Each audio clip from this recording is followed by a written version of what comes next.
Buenas noches, primer podcast de Revista Colofón. Estoy acá con Juan Agustín Otero, soy Lucas Iranzi. Vamos a hablar de algunas notas, de algunos temas que trataron o que trabajamos en revistacolofón.com.ar, sitio desde donde publicamos diversos textos que tienen que ver con diversos temas, sobre todo relacionados con el ámbito cultural. En este caso vamos a desarrollar una nota de Juan. Y también, de paso, vamos a estar celebrando los 4 años de la revista. Así que empecemos a trabajar sobre esta nota, Juan, nomás, si querés presentarla. Bueno, creo que la nota va a estar saliendo ahora, si es que ya no salió. El título provisorio por ahora es Fiesta Fantasma. Y es una nota en la que me parapeto, me paro en algunas canciones que escuchaba en la radio, a veces volviendo de la facultad, y que en general eran canciones o que bien podían sonar en un boliche no necesariamente argentino, por ahí podía ser un boliche extranjero, pero que en todo caso formaba parte de la lista de los 40 principales, o sea, de las canciones más escuchadas en el momento, o más votadas por quienes escuchan en el momento. Y es una nota en la que yo lo que primero tendría que decir es que mejor dicho, para explicar un poco cuál es mi relación con la nota o cómo escribir la nota, debería explicar cuál es mi relación con la música, que en realidad es una relación muy superficial. Superficial porque no escucho demasiada música. Ahora que me mudé, vivo con un amigo que él sí escucho más. Y tampoco sé mucho de música. No soy un buen bailarín, salvo cuando estoy borracho, pero ahí todos somos buenos, o pensamos que somos buenos. Con lo cual, para mí es una nota un tanto extraña en ese sentido, porque estoy hablando de algo que no es mi área. Pero, de todas maneras, lo hice basándome en algunas intuiciones, algo que empecé a identificar mientras volvía de la facultad en auto, es que todas estas canciones, o muchas de ellas, tenían temas comunes que orbitaban alrededor del paradigma del amor romántico. En general, problematizando ese paradigma. ¿Por qué? Porque en principio, digamos, uno esperaría que en el boliche, que es un lugar que está diseñado para entrar en contacto con el otro, forzosamente, porque de hecho se saturan de gente y necesariamente tenés que rozar con los cuerpos de otros para estar ahí. Uno esperaría que la música hable de ese momento de comunión o que en algún momento lo acompañe ese momento de comunión. Por supuesto, las maneras de que la música pueda acompañar eso son diversas. Desde un punto de vista meramente sonoro o tonal, una canción como la de I Took a Pill to Ibiza de Mike Posner, por supuesto que acompaña. Es una canción electrónica, no sé si alegre, pero por lo menos como energética, que está hecha para bailarla, está hecha para cantarla, está hecha para moverse. De hecho, cuyo clip está ambientado en una fiesta. Y sin embargo, en la letra y de hecho en la composición del mismo clip que tiene esta canción de Posner, hay algo melancólico y además tremendamente crítico de la fiesta en sí, porque la canción habla de digamos, el narrador de la canción es el propio cantante que está como encerrado en la fiesta, que no puede salir de ahí, que reconoce que toda la fiesta es trivial, pero que no la critica desde afuera, que precisamente lo que es interesante en esa canción, por lo menos, es que la critica desde adentro, ¿no?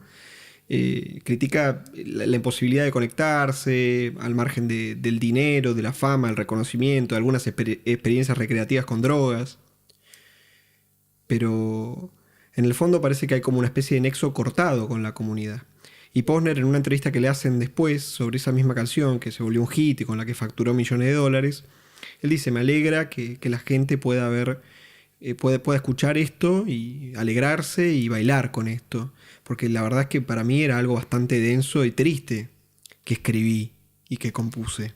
No era algo que yo no estaba pensando en lo bueno, en la alegría de la fiesta, el momento de euforia de la fiesta. Estaba pensando en todo aquello que hay de negativo en la fiesta.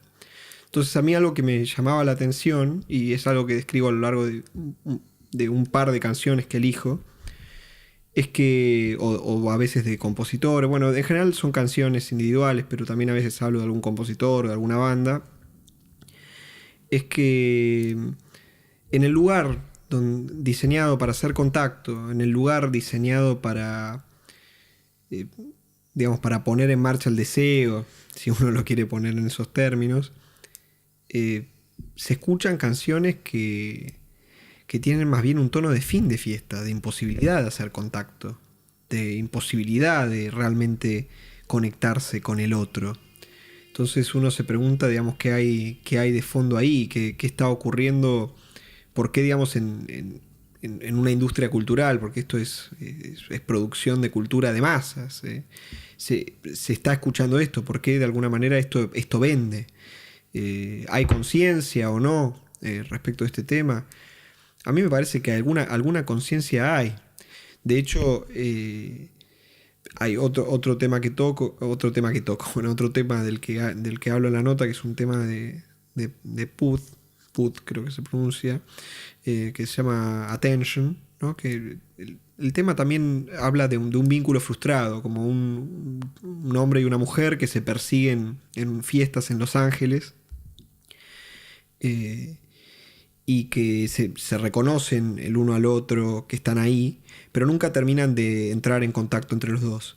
Y de hecho, aunque fuera posible, porque el hombre, que es el que canta, lo reconoce como una posibilidad, por orgullo, él no lo hace, porque cree que la mujer solo está buscando atención, que lo único que quiere de él es eso, y no más. Entonces él mismo frustra con su cinismo esa posibilidad de contacto. También fue uno de los temas más escuchados. Entonces, yo, digamos, hablo medio provisoriamente de una fiesta fantasma, porque es como si hubiera algo. Por supuesto, las fiestas continúan, las fiestas siguen existiendo, pero hay algo del espíritu eufórico, comunitario de las fiestas, que se fue perdiendo, digamos. Si uno pensara en el origen de las fiestas, el origen popular de la fiesta, bueno, es eso, tiene un origen popular y un origen comunitario. Son momentos donde la comunidad se reúne y celebra, donde incluso olvida sus diferencias. No hace falta, digamos, pensar en fiestas dionisíacas necesariamente, pero uno podría pensar, no sé, en los carnavales, por ejemplo. Sí, de hecho me quedé pensando si no son las fiestas. Primero, no sé si hoy en día es la fiesta el ámbito adecuado en el cual uno conoce a otra persona, conoce realmente a otra persona, sino que por ahí puede llegar a pasar que uno sí conoce los indicios de alguna otra persona. Y me parece que la transición entre el estado de fiesta, precisamente, y la cotidianeidad tiene mucho que ver con como cuando uno vuelve de vacaciones. Pero en una mucho menor escala, porque estás en la misma ciudad o porque puede llegar a darse un nuevo encuentro. Pero cuando vos agarras y conoces a una persona dentro del ámbito de la fiesta, es muy rara esa situación, es muy rara esa química, por ahí alimentada por el alcohol, por ahí alimentada por muchas situaciones excepcionales. Y después tenés que hacer una transición a la vida real de cada una de esas dos personas que se están encontrando en ese estado de fiesta. Entonces ya no sé si es la fiesta el lugar propicio para el encuentro real hoy en día, ¿no? En este momento, y cómo vivimos las relaciones a partir de lo digital, a partir de precisamente conocer demasiado el contenido, casi te diría ideológico, que cada persona tiene, qué opinión tiene cada persona sobre cada uno de los temas a través de las redes sociales, qué conjunto de gustos tiene cada una de las personas a través de las redes. O sea, uno como que está sobresaturado de contenido de repente, de muchísimas personas que conoce transitoriamente en su vida cotidiana, y en el estado de fiesta uno apenas ve como eso, como el fantasma, precisamente. Entonces yo no sé qué tan dispuesto estás a aceptar ese fantasma como como una nueva posibilidad en tu vida. Yo creo, digamos, que es así, pero pienso que de mínima las fiestas o los lugares de fiesta están diseñados para que los cuerpos entren en contacto. Quizá lo que yo pensaba es que me llamaba la atención de que se hablara de una imposibilidad de conexión a ese nivel tan mínimo, ¿no? Tan básico, ¿no? La imposibilidad de besarse o de realmente más o menos estar con los otros en un determinado lugar, ni siquiera el hecho de conocerse. De hecho, uno podría pensar que hasta en la tradición de las fiestas lo ideal es desconocerse, poder inventarse una nueva identidad ahí. Incluso parece ser lo más divertido en algunas fiestas. Es esa posibilidad de reinventarse, de reconstruirse, bueno, de jugar a ser otro. Sí, las fiestas de disfraces por eso son tan buenas y se disfrutan tanto. Sobre todo la fiesta de Paraná, que es una fiesta tan masiva y no la gigante. conozco. Bueno, te estás perdiendo algo maravilloso.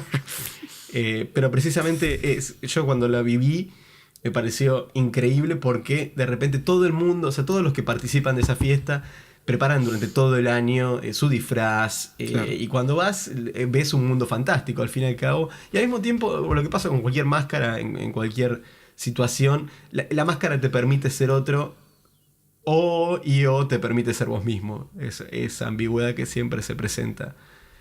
Eh, yo la verdad es que estoy pensando precisamente que la máscara, como también se utiliza en los medios digitales, de hecho creo que los medios digitales lo único que son una máscara.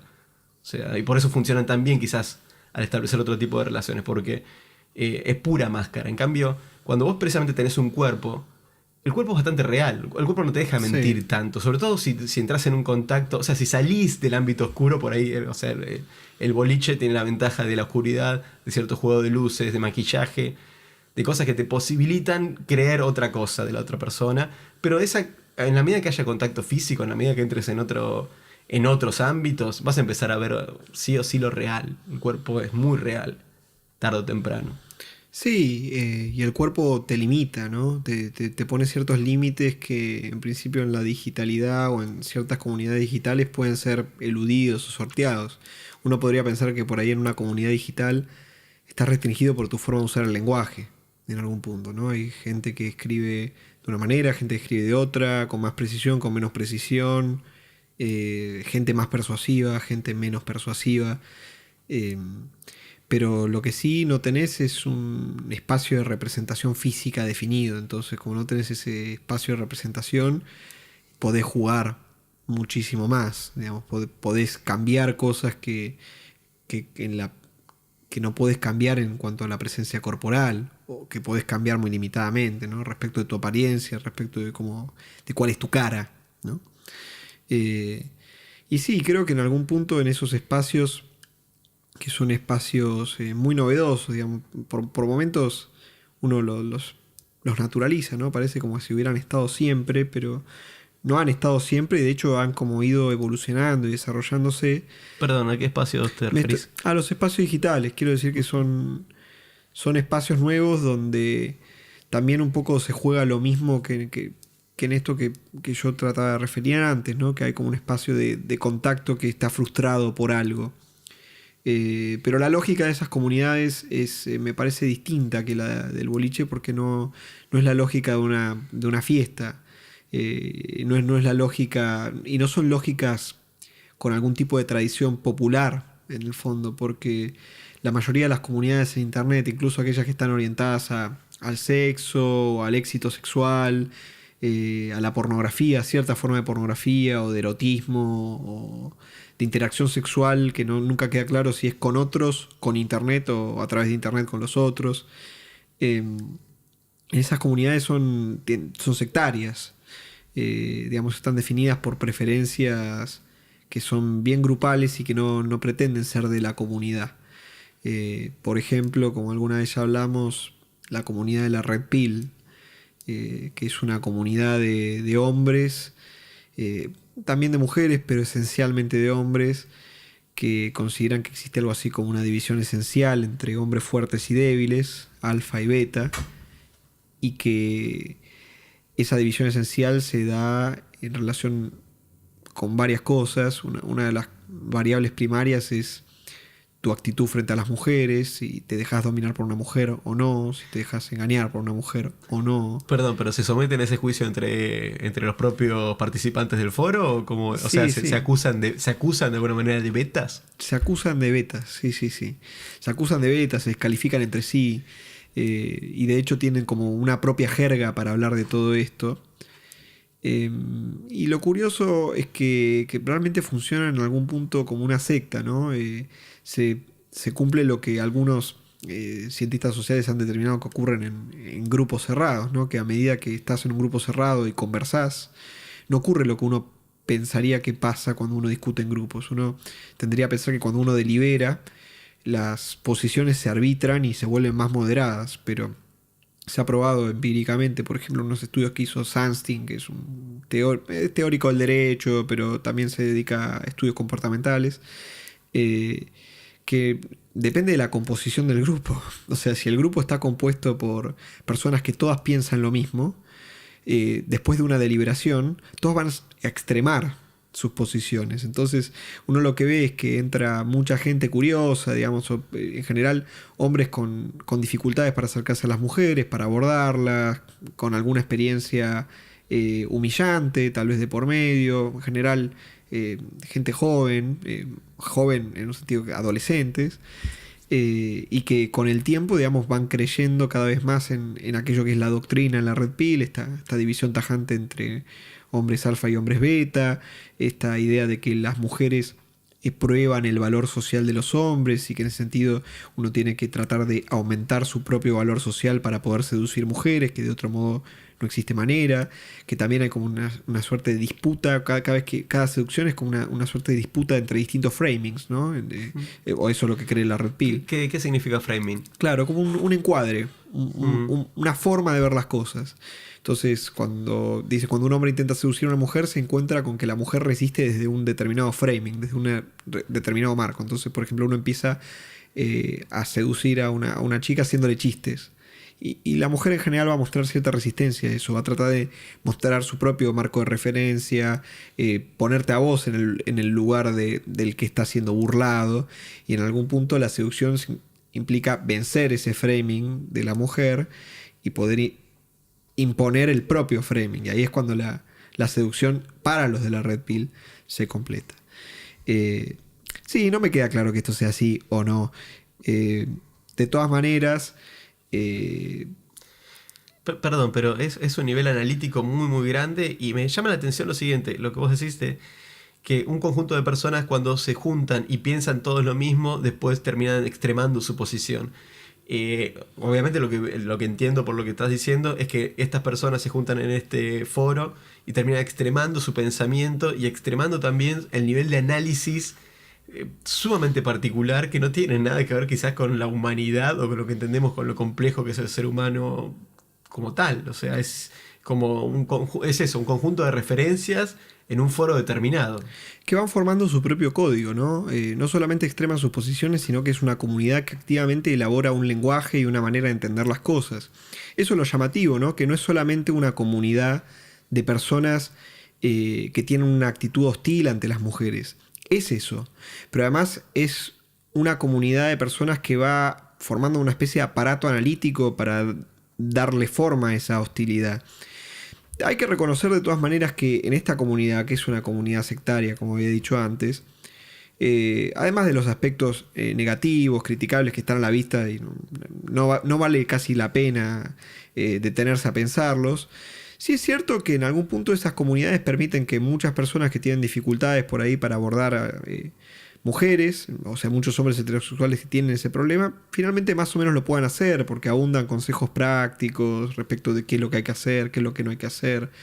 Y de nuevo, también me da la impresión de que el problema o el riesgo que hay es que estas comunidades cerradas, cuando dan una recompensa, o sea, cuando retribuyen, porque claro, en parte, digamos, debe haber consejos prácticos o cosas que se dicen que son parcialmente ciertas.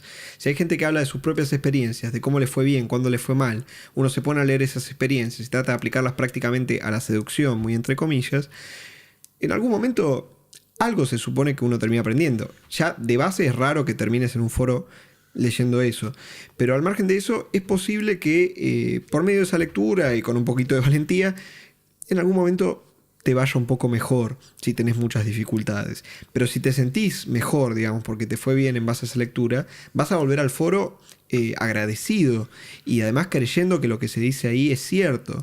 Y muchas cosas las que se dicen ahí no son ciertas, y creo que muchas de las personas que están en la Red Pill, si no la mayoría de los hombres que están en la Red Pill, no dirían públicamente todo lo que dicen ahí. Por eso tiene una lógica, si se quiere, sectaria. Otras comunidades también funcionan de manera similar.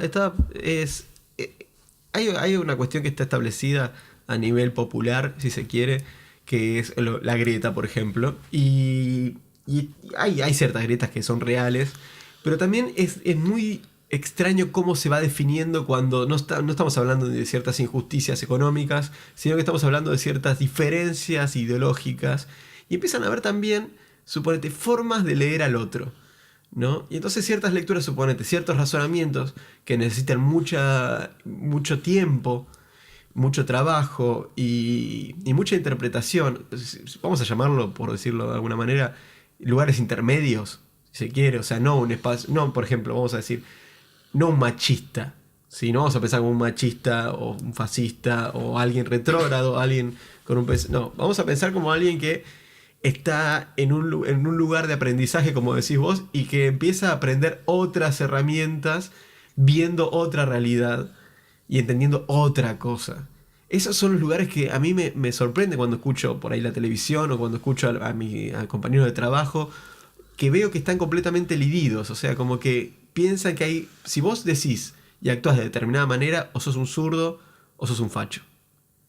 Y en realidad, precisamente las herramientas digitales lo que han posibilitado es que haya 1000 variantes, 1000 comunidades diferentes y 1000 espacios que están formando sus propias lógicas. Sí, un problema vinculado a esto es que así como se van formando espacios, también se van extremando cada vez más las posiciones, en parte porque no solamente los foros funcionan de esta manera, sino, o sea, no solamente foros cerrados, sino también las redes sociales o los foros más abiertos. Porque hay lo que se llama sesgos algorítmicos. Uno termina escuchando lo que dice, termina lo que percibe en redes sociales por sesgo algorítmico, termina siendo un eco de sus propias preferencias. Entonces termina dándose lo que Sunstein llama como lógica de grupo o lógica facciosa de grupo, ¿no? Que uno empieza a percibir como lo otro en la comunidad casi lo mismo que piensa.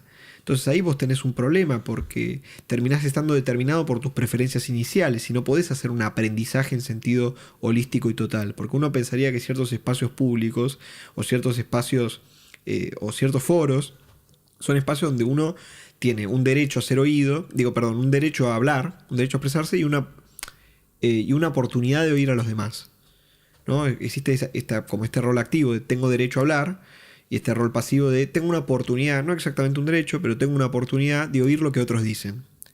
Y esto es, por ejemplo, lo que ocurre en una plaza. En una plaza pensada en términos modernos o antiguos, pero uno va a una plaza, por ejemplo, y a veces se topa con situaciones que lo pueden incomodar más o menos. Por ejemplo, puede haber una manifestación en la plaza. O puede haber una persona que se le acerque a hablarle de una causa benéfica por la que está trabajando, o a hablarle del partido político que está militando. También puede haber un mendigo que se acerca a pedir, o un vendedor ambulante. Y muchas de esas situaciones no son queridas por nosotros, pero nos forman en tanto ciudadanos o nos forman como personas. Hay una experiencia comunitaria en la que vamos aprendiendo y en las que nos enfrentamos a experiencias que no elegimos. Y eso es valioso, o se supone que es valioso. Y el problema de Internet es que no logra replicar del todo esa lógica azarosa de los espacios. Porque en Internet, mediante sesgos algorítmicos o por elección de foros cerrados, y un poco terminás en un juego de espejos. Y por eso también terminan dándose problemas vinculados no solamente a la sexualidad, sino a la política en general o al pensamiento de cualquier cosa. Sí, perdón, pero hay la forma en la cual los algoritmos nos están formando, apenas estamos empezando a percibirla, apenas estamos empezando a ser conscientes de eso, pero lo que se notaba hace un par de años cuando Netflix se empezaba a imponer era la recomendación que hacía Netflix a partir de tus gustos, a partir de tus selecciones anteriores, y el control que el mismo Netflix empezaba a aplicar sobre sus propios contenidos al transformarse en una productora. Porque al transformarse en una productora, lo que hacía Netflix es precisamente hacer uso de todos esos datos que nunca jamás se obtuvieron en la ficción. O sea, uno cuando creaba ficción hace un par de años, nunca jamás podía saber exactamente cuándo el espectador perdió interés. Y Netflix de repente tuvo acceso a esos datos en tiempo real y de la forma más fidedigna posible. Entonces, cuando Netflix te empezaba a recomendar las cosas que dentro de tu gusto te tenían que gustar, o sea, empezaba a generarte tu burbuja bonanista de alguna manera, ¿no? Empezaba a generarte este narcisismo, donde precisamente es como una cuestión donde estás todo el tiempo reconfirmando tu gusto, y quizás lo que haces es agregar cierta variante. Entonces, aparecen series que son en realidad una combinación entre Twin Peaks y Stranger Things. aparecen series que son pequeñas variantes, vos ya conocés el formato perfectamente. Podemos definir incluso la serie de Sabrina que acaba de salir como una especie de Harry Potter un poco más oscuro y con una protagonista femenina que se hace cargo de todas las cuestiones modernas de inclusividad. Y precisamente son como confirmaciones de formato. Y estas confirmaciones de formato, si bien siempre existieron o siempre existió esa cuestión de... O sea, incluso podemos hablar del mito. El mito trabaja de esa manera. El mito, vos remitís todo el tiempo a cierta historia y porque sabés que la historia va a funcionar. La recreás de otra manera, la trabajás de otra manera y creas otra cosa, otro tipo de historia. Lo haces en la dramaturgia, digamos. Pero en cuestiones de estilo, cuando ya empezás a meter todas esas cuestiones, yo lo que pensaba siempre cuando empezaba a pasar esto es, me siento sumamente aburrido. Estoy como sumamente... Y no sé por qué. No quiero ver nada, no sé, sacame Netflix. Salí de acá, no sé. Y de repente, no sé, se me cortó internet o algo por el estilo. Y empecé a ver otro tipo de películas. Cine clásico, inclusive. El cine clásico que en Netflix está como en una categoría perdida. Y tiene 30 exponentes, pero no es mucho. Y de repente te das cuenta que, claro, afuera hay un universo. Y que están laburando de otra manera. Y que por ahí, precisamente, recién ahora están llegando poco a poco. Hulu, están desarrollando sus propias formas. HBO, obviamente, tiene que recuperarse. Bueno, varias cosas que yo la verdad que lo pienso siempre a partir de estos medios porque son las cosas que más consumo. Entonces siempre voy pensando a partir de esto. Pero siempre lo que decía era... Y esto es como la conclusión de todas estas series, de todo este laburo que hay con las series en general. Es... Che, qué facheros que son todos, ¿eh? Qué facha que tienen todos. Todos, incluso la fea, entre comillas, es increíble porque... Es la más linda entre las feas. Por supuesto, y se va a transformar, siempre va a haber una transformación, una especie de redención. Y me parece como que, digo, está bueno que esta idea siga así laburándose, traccionando, cada vez retroalimentándose más. Es que había algo de lo que dijiste recién que era interesante, que vos dijiste como hay un mundo afuera, ¿no? Como que... Y el punto es, o la palabra clave es afuera. En la medida en que existan cosas que ver que estén por fuera de las propias preferencias, por fuera de las propias intuiciones, por fuera de la propia experiencia vivida, hay valor y hay conexión con la comunidad realmente, porque lo otro, en gran medida... es simplemente un juego de espejos o una replicación de una preferencia que vos tuviste inicialmente. Pero precisamente parte de lo que valoramos de la experiencia estética, de las experiencias morales y las experiencias comunitarias en general, es que puedan modificarse nuestras preferencias. Que podamos cambiar lo que pensamos, que podamos charlar con gente que no piensa exactamente lo mismo que nosotros. Porque un primer abordaje posible de, por ejemplo, cómo funcionan Netflix o las redes sociales en general, pero pongámoslo en el caso de Netflix, es, bueno, yo estoy consumiendo un servicio, ese servicio recopila mi información y está bien que esto siempre fue así, pero ahora la calidad y la cantidad de información que tiene Netflix es mucho mayor, es muy abundante. Entonces procesa esa información como puede, con elecciones estéticas de por medio, porque no es un proceso necesariamente automático. O sea, hay ciertas cosas que seguramente se pueden automatizar, pero otras no, porque están construyendo un producto cultural complejo, una película, una serie. Y después te dan a vos lo que vos inicialmente preferiste. Entonces, lo primero que uno podría decir desde un punto de vista de satisfacción de servicio es un servicio muy bueno, ¿no? Porque está dándome lo que quiero. El tema es que la gente no sabe siempre lo que quiere. Y eso también no sabe hasta qué punto sabe lo que quiere. Por ahí sabe algunas cosas. Pero también quiere ser sorprendido, o quiere aprender, o quiero creer que mucha gente considera que estas experiencias, aprender, ser sorprendida, entrar en contacto con algo que desconoce, son experiencias valiosas. De hecho, está más o menos probado que una de las cosas que más activan el circuito de recompensa del cerebro es la novedad. Algo nuevo. Y de hecho es como una especie de instinto evolutivo casi, ¿no? Esa posibilidad de estar activados cuando vemos algo nuevo, cuando descubrimos algo, es lo que le permitió al hombre más o menos sobrevivir durante años y años y años. Sí, no sé si en este momento no está trabajado como si fuera una zanahoria y que nosotros somos como unos burros, porque está muy diseñado. O sea, la novedad termina estando muy diseñada en general. Sí, además consumimos novedad todo el tiempo por medio de celulares. Por ejemplo, cada vez que se activa la lucecita del celular, sabemos que hay algo que está pasando y eso activa el circuito de recompensa y por eso la gente se hace adicta a los celulares. Pero un problema me parece que está más vinculado, volviendo a lo tuyo, con Netflix en general, o con las redes en general, es que nuestras experiencias terminan siendo como diseñadas algorítmicamente por nosotros mismos. Hay un momento donde nosotros habríamos decidido cuáles son nuestras preferencias y eso delinea toda una experiencia comunitaria que es muy importante. Mucha gente se pasa mucho tiempo en Twitter, en Netflix, en Facebook. Y no es menor. No es menor porque eso también te termina construyendo como persona. Vos decías antes esto de qué raro, digamos, que ahora que existen tantos foros públicos y uno tiene acceso a tantas experiencias, todo sea tan bipolar, ¿no? Como desde la izquierda el framing es sos un facho, o desde la derecha es, no sé, bueno, no sé, que la derecha también a veces tiene framings incluso menos interesantes, qué sé yo, sos un zurdo de mierda, un comunista.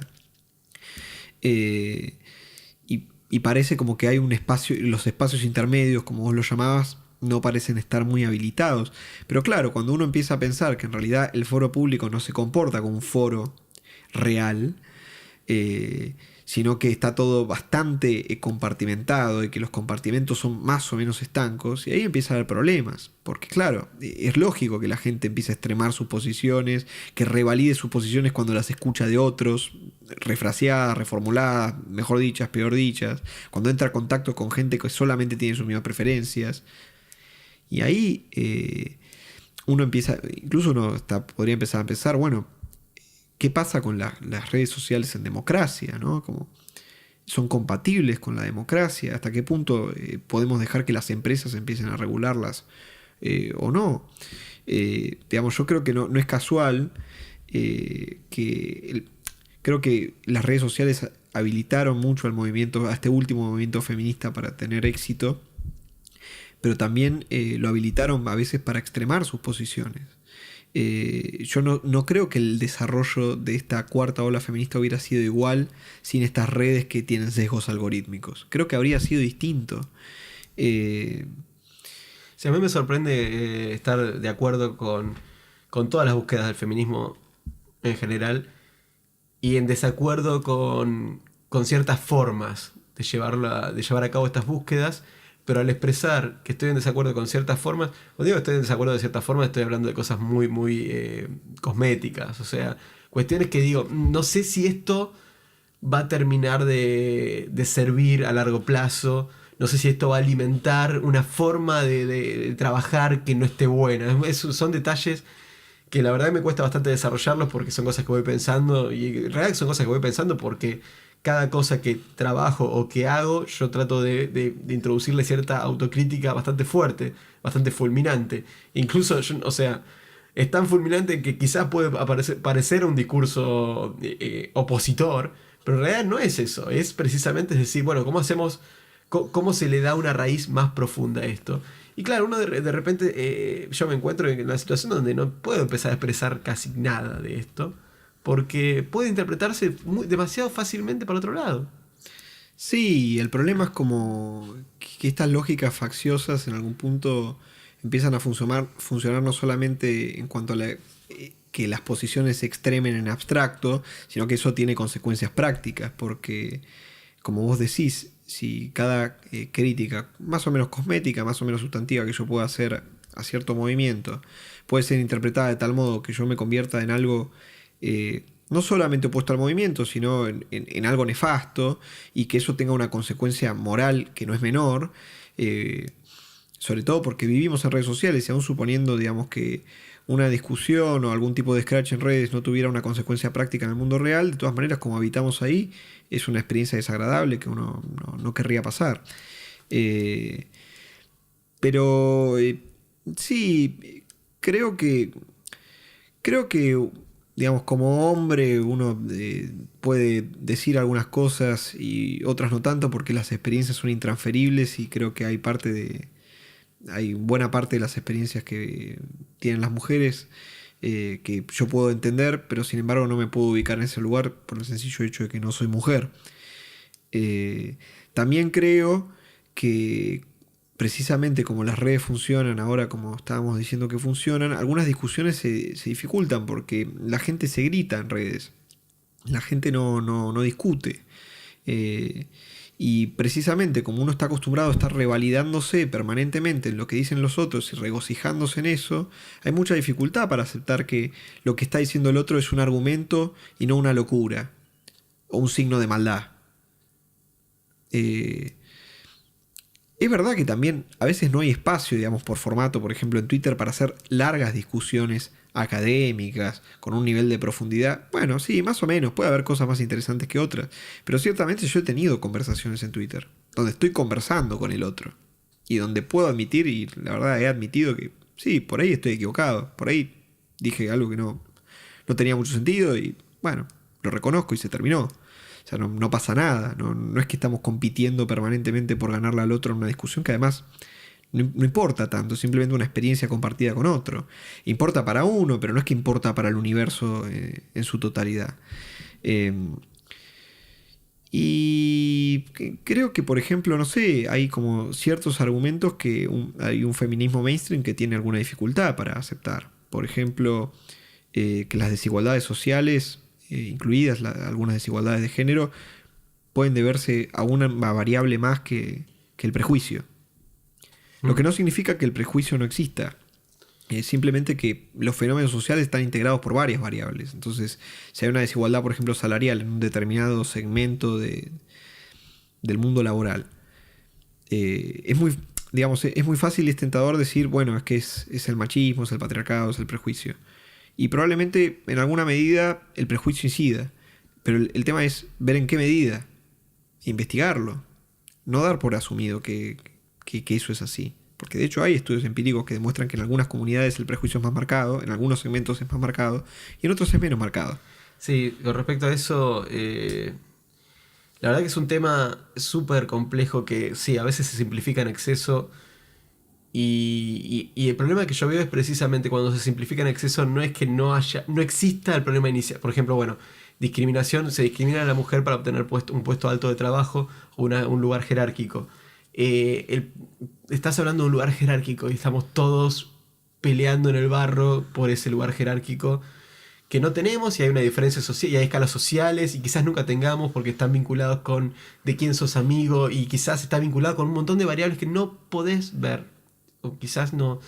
Y la verdad es que, o sea, estando en el fragor de la batalla, es difícil, es complejo entrar en ese ámbito así inocentemente, porque precisamente es como que estás entrando en el motor del sistema, digamos, en lo que lo hace funcionar. Y ahí tenemos que empezar a pensar precisamente.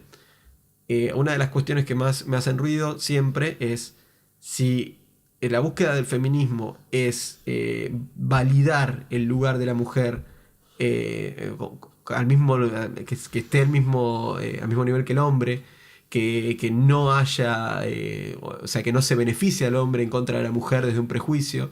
Si la búsqueda es esa, es una búsqueda que sirve para mejorar el sistema en sí, que no es una búsqueda antisistema. No es una búsqueda anárquica, digamos, porque precisamente en una búsqueda anárquica lo que buscas es romper el sistema. Si vos estás buscando que el sistema sea más justo con la mujer, estás buscando que el sistema sea más comprensivo y sea mejor en sí mismo. Me parece que hay feminismos y feminismos, ¿no? Hay versiones más radicales como la de McKinnon, ¿no? Que realmente cree que esta forma de sociedad debe ser abolida para pensar casi de nuevo, como en una página en blanco otra. Me parece que hay como feminismos más progresivos o progresistas, ¿no? Que lo que tratan es integrar el sistema con estos elementos que se considerarían más justos. Ahora, lo que yo pondría en cuestionamiento de base es que todas las desigualdades sean malas. O sea, no queda claro que todas las desigualdades sean malas. Si aún suponiendo y dándole la derecha a quienes creen que todas las desigualdades son malas, no queda claro que a todas las podamos erradicar. Tampoco eso queda claro. Porque aún suponiendo, digamos, que fueran construcciones sociales, es decir, que no que no fueran cosas que están afincadas en la naturaleza o en la constitución material de las cosas. Por ejemplo, no sé, las diferencias de talento, ¿no? Para hacer algo, las diferencias de capacidad para desarrollar una tarea. Y en esto no me estoy refiriendo por género, simplemente me estoy refiriendo a una cuestión que diferencia a las personas en general. Bueno, ¿hasta qué punto puede ser radicada, ¿no? Hay una parte de la nueva izquierda que considera que todas las diferencias están construidas por el sistema, ¿no? Y que en parte están permeadas por la educación, por las instituciones, por el nivel adquisitivo que uno tiene, la disciplina familiar, etcétera, etcétera. Pero todavía no queda claro, digamos, si podemos sustituir un sistema de construcciones sociales por otra. En el sentido, aún cuando fueran solo construcciones sociales, no todo lo que se puede construir puede ser sustituido por otra cosa. Es como un edificio. El edificio lo construyen los hombres, pero de acuerdo a cómo esté construido, se cae o no se cae.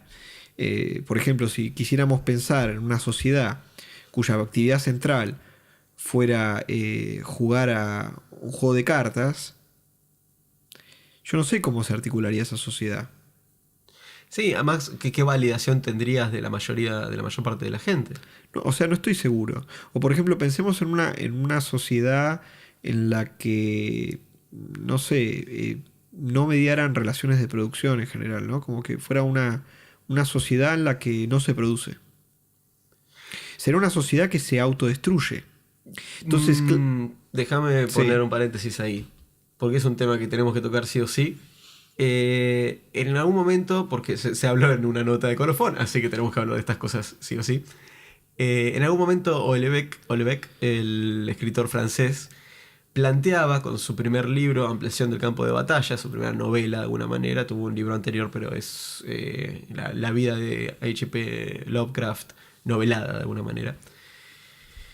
Lo que planteaba Houellebecq en Ampliación de campo de batalla es que hay una especie de neoliberalismo de los cuerpos que se establece y que está muy hoy en día, está más presente que nunca, sobre todo a partir de que la lectura superficial es una lectura súper validada por la publicidad.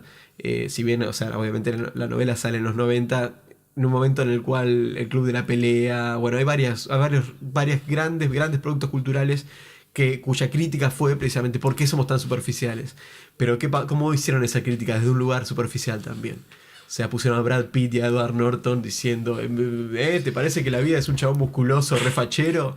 Y te lo está diciendo Brad Pitt. O sea, eso es una de las cuestiones más extrañas del mundo, ¿no? Porque realmente, ¿cómo lo vas a entender? Lo vas a entender de un chabón fachero, eso. Y eso es una cuestión que precisamente por ahí esbocé cuando hablé de las series, y que tiene que ver con la lectura que dice que el neoliberalismo de los cuerpos implica que toda persona linda va a tener más sexo que una persona fea. Y es una desigualdad social inevitable. O sea, que nunca vamos a vivir un mundo en el cual se pueda llegar a generar un equilibrio en ese sentido. No lo sé, o sea, es un problema complejo. Leí la novela, me gustó mucho. No me acordaba tanto de que el tema explícitamente era esto, aunque estaba más o menos ahí. No, lo vas esbozando en varias, ¿no? O sea, son claro. como sus tres primeras novelas tienen esto de fondo. Eclosiona en plataforma, creo. Pero, no sé, o sea, en principio, digamos, lo que diría y en vínculo con lo anterior es que, y esto es algo creo que a lo que nosotros dos estamos bastante de acuerdo, es que en la medida en que la sociedad pueda integrar valores más justos y más igualitarios y que las desigualdades estén justificadas, o sea, que tengan algún fundamento que dé utilidad para todos, que esto es como el criterio de Rawls, de John Rawls, que es un filósofo estadounidense, ¿no? Que es como, bueno, si hay desigualdades en la sociedad, que esas desigualdades redunden en beneficio de la comunidad, o sea, que tengan una justificación comunitaria. Creo que nadie se puede oponer a eso. Después, hay otras cosas que primero habría que pensar por qué las queremos cambiar, por qué querríamos modificarlas. Segundo, si se pueden modificar, como por ejemplo los criterios de belleza. Yo creo que no es algo fácil para discutir. Y creo que hay ciertos... O sea, de un lado y del otro, digamos, quienes lo justifican como si fueran expresiones de una belleza eterna venida desde no sé, desde el espacio exterior, que no son mucha gente, pero que existe, o que por lo menos esta intuición existe. Y también quienes creen que no, que son construcciones injustas hechas para oprimir a las personas y para hacernos a todos infelices, me parece que en algún punto pierden de vista la complejidad del fenómeno, ¿no? Que, o sea, yo no sé si lo llamaría neoliberalismo de los cuerpos o no, pero lo que quiero decir es que evidentemente eh, hay una competencia permanente por ser más bello que los demás y por hacerse atractivo y por validar ciertos estereotipos de belleza. Pero el punto es, y esos estereotipos son estereotipos, porque creo que a esto vas, o Julebeck puede ir hablando em, de neoliberalismo de los cuerpos, ¿no? Que son estereotipos que han sido infundidos por el mercado. Y no son estereotipos que haya construido la comunidad por sí sola, sino que el mercado fue el que las impuso y que eso genera incluso trastornos y distorsiones como la bulimia, entre otras cosas. Sí, y él plantea sobre todo la insatisfacción sexual en general. Bueno, yo creo que con la insatisfacción sexual en general, el problema no es tanto que haya una diferencia tangencial e irreparable entre lindos y feos, sino más bien el porno. Digamos, yo creo que la pornografía, que es un fenómeno, la pornografía en el nivel que lo conocemos ahora, es un fenómeno tan nuevo y cuyos efectos todavía no se están evaluando seriamente.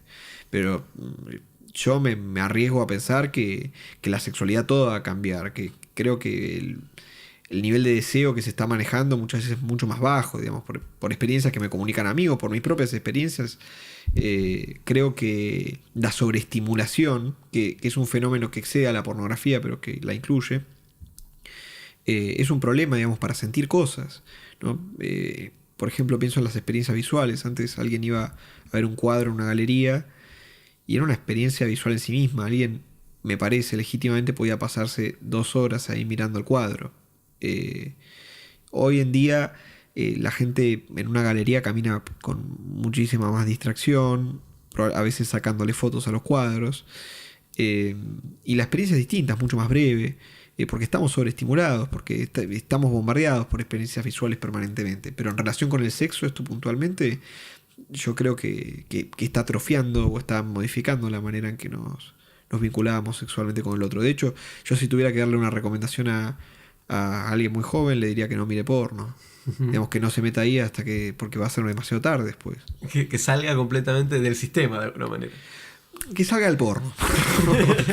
Pero sí, no sé, o sea, los estereotipos de belleza creo que es muy complicado. Como no me atrevería a decir como en qué está fundado. También tengo que decir que yo no soy Brad Pitt ni creo estar en lo más alto de la jerarquía de la belleza y no me siento terriblemente oprimido, ¿eh? O sea, no la paso tan mal. Entonces, creo que hay gente que la puede pasar peor, pero también hay muchas cosas que se pueden hacer, que esto es algo que hablamos algunas veces, y es que no es cierto que la sociedad sea solamente opresión. Propicia vías más o menos atrofiadas, más o menos reales de ascenso, de transformación, de mejora. Si uno quiere estancarse en una posición y pensar que en realidad todo es injusto, no hay mecanismo de transformación y todo es horrible, y entonces hay que decir que todo está mal y persistir en el lugar donde estoy, esa es una posibilidad. Pero creo que también, haciendo las críticas que sean pertinentes a las cosas que sean injustas o no, uno puede tratar de mejorar cosas que genuinamente son buenas mejorar. Por ejemplo, no sé, las personas que tienen problemas de sobrepeso, que afectan a su salud y que además afecta a su rendimiento sexual en general y a su atractivo. Está bien, podés criticar el estereotipo de belleza, pero la verdad es que es un fenómeno muy complejo, es muy complicado entender qué está detrás de eso. Yo no lo sé. Entonces, me parece que es válido hacer la crítica y ponerse a ser consciente de eso.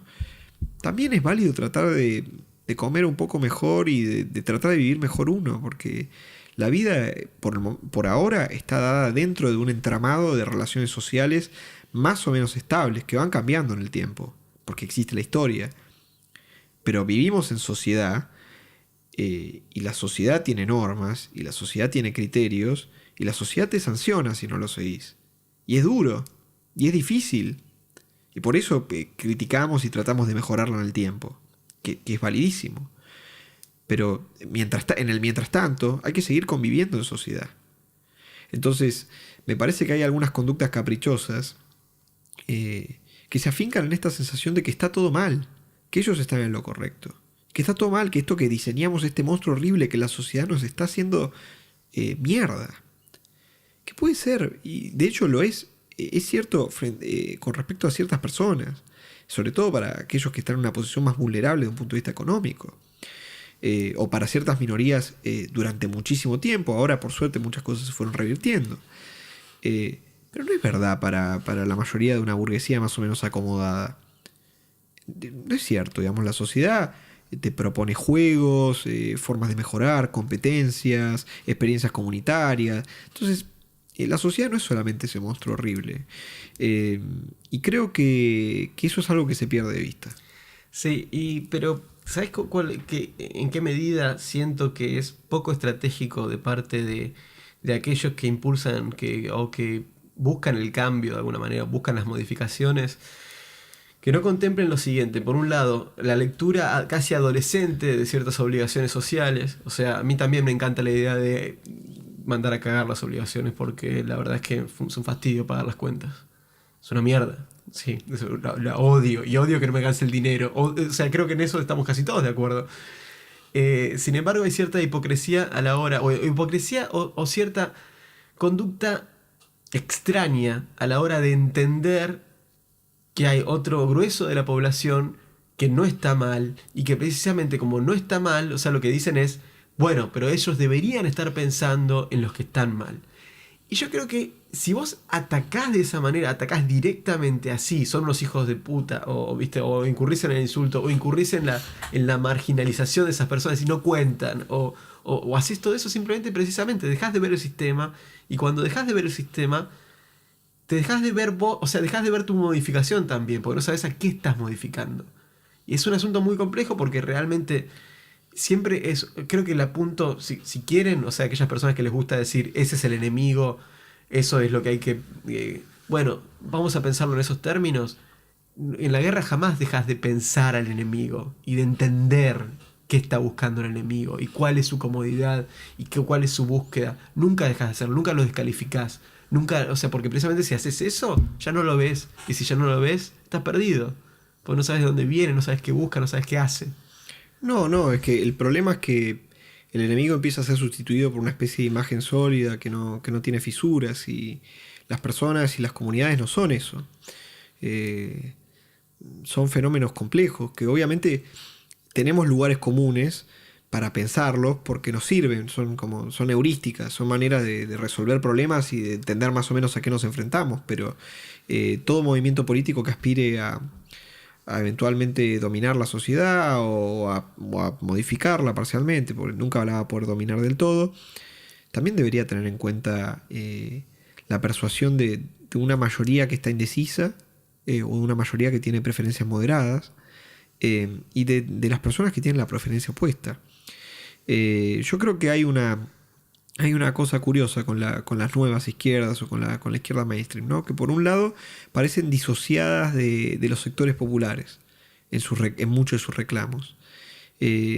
Porque están reclamando espacios simbólicos permanentemente y cuestiones simbólicas, y no reclaman tanto lo que es la tradición de izquierda, lo que la tradición de izquierda reclamaba, que es paridad económica, vida digna.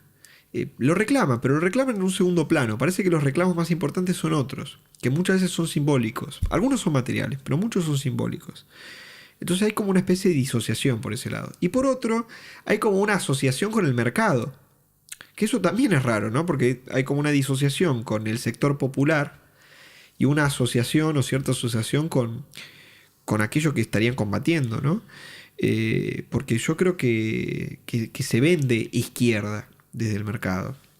Y creo que es muy funcional a veces cierta izquierda a la lógica del mercado. Lo que no me parece mal, porque el mercado, digamos, tiene sus propios mecanismos para determinar qué le parece bien o mal. Pero me llama la atención que haya a veces poca autoconciencia de esto. Sí, no sé. Es una cuestión complicada. Y uno, digamos, si gente como, digamos, nosotros dos, por lo menos, que estamos posicionados bueno, lo que vos das en llamar a veces, o yo creo que estamos posicionados en posiciones más intermedias o posiciones más de... Somos unos tibios, eso es lo que... Sí, somos tibios o somos personas en el lugar de conflicto, ¿no? Porque en los extremos no hay tanto conflicto. Ni siquiera hay tanto conflicto personal. A menos que seas una persona muy negadora y muy rara, que hay mucho farsante, ¿no? Cada tanto aparece uno de esos, un feminista prendido fuego. Quiero aclarar lo siguiente. Juan y yo tenemos extensas discusiones, permanentemente sobre estos temas. Sí. Así que precisamente a eso creo que se refiere con el lugar de conflicto. Claro, es que estamos en un espacio de mayor conflicto que el de las personas que quieren ubicarse en esos lugares medio impolutos de un extremo o del otro. Y bueno, lamentablemente a veces lo que más se ve no es ese espacio de conflicto, sino lo otro, porque esto vende menos. Es más difícil, es que desde un punto de vista heurístico, ¿no? Es más difícil entenderlo. Bueno, de hecho el marketing lo que busca es que seas muy definido, que tengas tu nicho y que seas muy preciso. Es la precisión lo que busca el Claro. marketing. Entonces sí, o sea, definitivamente la política se movió a la par del marketing y la gente se mueve también a la par de eso. Está definida, le gusta lo definido y entonces ya está todo claro y se juntan con la gente que le gusta lo mismo y ya está todo muy definido. Entonces también a su vez las empresas saben a dónde ir, etcétera, etcétera. El sistema funciona mejor cuando está todo definido de esa manera. Por eso también a mí, como decís vos, me hace muchísimo ruido que sea tan funcional, o sea, sobre todo la definición, sobre todo el eslogan, o sea, todo eso, digo, esto es exageradamente funcional. Le están diciendo dónde estamos, quiénes somos. Sí. Y todos lo enarbolan como si fuera una bandera y empieza a ser una especie de orgullo de identidad. O sea, yo soy esto. Y es extraño porque realmente yo, por lo menos en mi formación particular o en mi forma de ver la vida, mi orgullo personal es poder reflexionar, poder discutir, o poder cambiar de idea, poder hacerme más complejo, ir introduciendo matices en mi pensamiento e ir como tratando de asumir ciertas responsabilidades. También conjunto a esos matices, no desligarme de las responsabilidades que conllevan esos matices, lo cual también hace que sea a veces difícil de explicar. Sí, sí. Pero es trabajo también. Sí, a ver, yo puedo entender que hace poco leía un paper de Robert Nozick, que es un intelectual que se dedica a la teoría política, ¿no? Que es un paper que formula algunas hipótesis de por qué hay una tendencia de izquierda en los intelectuales. ¿Por qué los intelectuales tienen una tendencia hacia la izquierda? Pero algo que interesa, al margen digamos, del objeto del paper, algo interesante que se decía ahí es que no todas las personas, digamos, gozan reflexionando. O no todas las personas tienen como objeto de disfrute estar pensando o estar elaborando estructuras complejas para entender la vida. Y es validísimo, y es legítimo. Y por eso el mundo o el mercado no responde a la lógica de los intelectuales, que es algo que fastidia a los intelectuales, sino que responde a las preferencias de las personas, en gran medida, digamos. Bueno, quienes tengan una perspectiva un poco más nefasta del mercado van a desacordar conmigo, pero también el mundo muchas veces se ordena por cosas que no son desagradables. Y creo que hay que aprender a convivir con eso. A entender que el mundo no se ordena por nuestras propias preferencias. Lamentablemente las redes en parte hacen creer que hay cierta parte del mundo que se ordena así. Sí, no. La ilusión se llama. La ilusión. Además, lo que te lleva a consumir la red en sí. La ilusión de que algo vas a llegar a una conclusión. Como estamos llegando quizás a la conclusión de este podcast, ¿no? Este primer podcast que me emociona mucho. Bueno, nos queda la pregunta. ¿Se puede vivir por fuera de los medios de producción y ser feliz? Porque también los medios de producción nos están contentando todo el tiempo. Nos están dando estas pequeñas satisfacciones. Entonces esa felicidad por fuera nos queda para ir trabajándola y a ver cuál es la posibilidad especulativa cuando vivimos por fuera del sistema. Si se puede, si se podría llegar a dar. Porque muchas de las cosas que por ahí hablamos o pensamos son A mí me gusta pensarlas así, post. O sea, feminismo, bien, bienvenido sea post-feminismo. O sea, ganó el feminismo. ¿Qué pensamos después del feminismo? O sea, son cosas que precisamente decimos, bueno, no sistema, bien, bienvenido sea. ¿Cuál es el nuevo sistema? Son simplemente juegos que se plantean cada tanto. Juan, muchas Bueno, gracias. Lucas. Salud.